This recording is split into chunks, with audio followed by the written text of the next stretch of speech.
On Saturday, June 6th, there were 3 different endurance rides scheduled at Fort Howes. The 75-mile ride started at 6:30 in the morning and involved more than 25 riders and horses. It had rained lightly during the night. Only a few parts of the trail were slick. The 50-mile started at 7:30 in the morning and involved about 35 riders and horses. The 35-mile ride started at 8 o'clock in the morning and involved about a dozen riders and horses. It was overcast and cool. Good weather for an endurance ride. It's my first 75, so my first goal is to finish. Just like to get through it.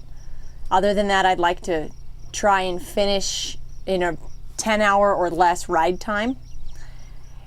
I'm worried, number one, about vetting in my horse because he has a lump on his leg, but he's sound. My goal for the ride is to start in the middle of the pack to the back of the pack. I think the front runners are going to go really fast, and I don't want to go that fast. My daughter and I, she's 13, we will stop at every water, and even if they don't drink, we're going to take 2-3 minutes and time it so that we don't leave too early and let them graze, because neither of these horses have gone this distance, and it's really important for them to eat. I hope to go at a pretty good clip, like no faster than a 10-mile pace, not very much loping. Unless they're feeling really, really good on the very last loop. Being that I've never ridden 75, I don't know what to expect. But my biggest worry is probably that it'll get too hot. But we have scoops to scoop water and put it over their necks with, and we're just going to try and get through it safely. My goal is to stay with the leaders, get into the vet check, and pulse down faster, hopefully, than my competitors. The other thing I think about on the trail is even pace for the most part. Even though I tried to keep it a little under control at the beginning, I really believe in these horses trying to run as evenly through these races as they can. So I'm going to be trying to set a pace that I think is sufficient to be competitive on this ride. I'm going to watch that pretty carefully. And the final thing, the thing that really occupies my mind throughout all these rides, pretty much every minute, is my horse sound. I mean, I watch every step, and there's rocks, there's a million ways for things to go wrong. It's a very demanding sport. So you're kind of watching how the horse is going all the time. Those are the main things. You got strategic considerations, kind of horsemanship considerations, and then just the concern for your partner that goes with asking them to do what we do out here.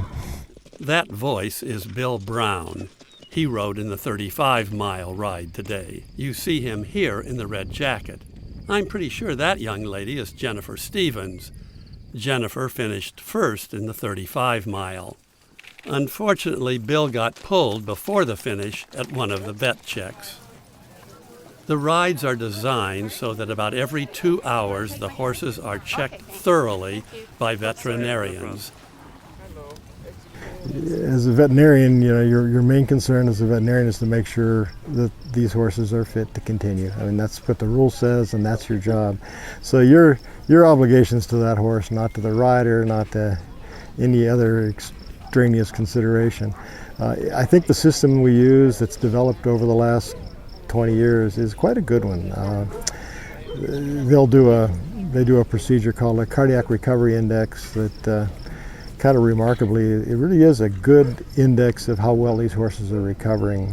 What we're looking for is that they can get their heart rates down to a preset level within a fixed period of time, and if they can't do that, they shouldn't go back out on the trail. And soundness is the other issue. So the two major issues for horses that don't complete are soundness. Any horse that you can see lame at every step is done. It's over. From a rider's point of view at the vet check, you're sitting there with your heart in your throat because you think your horse was sound when you came in, but you can't see that horse as well as someone on the ground can. So there's always that moment of uncertainty when your fate's in somebody else's hand. So no one wants to hurt a horse. But the main part of the vet check is just to make sure those horses are fit to continue and that we're not going to hurt a horse. This is a really well-run ride. It's beautiful here. They have good grass, good water, people are nice, and I hope to finish. I can't think of anything else. That was Jennifer Kaplan speaking. She did finish 13th. I noticed that this group rode together much of the 75-mile ride. Suzanne Hayes finished 11th. Jennifer Kaplan, as I've already mentioned, finished 13th. Scarlett Kaplan finished 12th. Melanie Sharila and Doug Schwingley did not finish. Finishing an endurance ride takes some luck. A horse can step on a rock or get a muscle cramp. And it takes a lot of stamina from the rider and from the horse. The sport takes a long time to get the good horses to, if you do it right, it takes a long time to get these horses to where they can be someday. My wife's horse, the other bay mare, ran the 100 here last year and finished 3rd in a field of 40. She's a very good horse, but we took a long time to get that horse. I mean, I think we owned her 7 years before she even tried. That was her first 100, and no one expected her to do as well as she did, including us. So she's shown us she has a lot of talent, but we brought her into that. Like I say, we spent a lot of years getting her to that stage, and now she's I won't say she's bomb-proof, I'll jinx myself, but she's got all that conditioning, and I think the chance that we're going to hurt her by overworking her or something like that are way smaller than they'd be if we'd asked her to do that 3 years into the program or something like that. I think it's a bit hard to understand what these riders and horses go through in a 75-mile ride. For example, the average finisher in this ride was riding, or the horse was running, for 8.5 hours. The emphasis in these rides is on finishing with a horse that's in such good condition that it could continue to go on. I think that was Pat Griswold who finished 4th in the 50-mile ride. How we doing? This is Lynn Hartman in the 75-mile. She didn't finish. I have no concerns about the trail. I've ridden the 50 here for several years. It's a good trail. The footing's pretty good. There's some technical that I really enjoy. Single track, a little bit of through the bog, a little bit of bog, not much. If it rains tomorrow, it'll be really greasy and people are going to have to slow down. But I like technical. I don't like just flat out running. I like to be challenged. I like my horse to be challenged. The riders like to have lots of water available many places out on the trail. The horses must drink water to stay healthy during long-distance rides. The veterinarian checks can be confusing to the riders. There's so much going on. At the Fort Howes ride, volunteers worked hard to send the riders to the next available veterinarian. Each lap of the trail is complete only after the veterinarian has certified the horse is sound and that its pulse rate has come down within the prescribed period of time.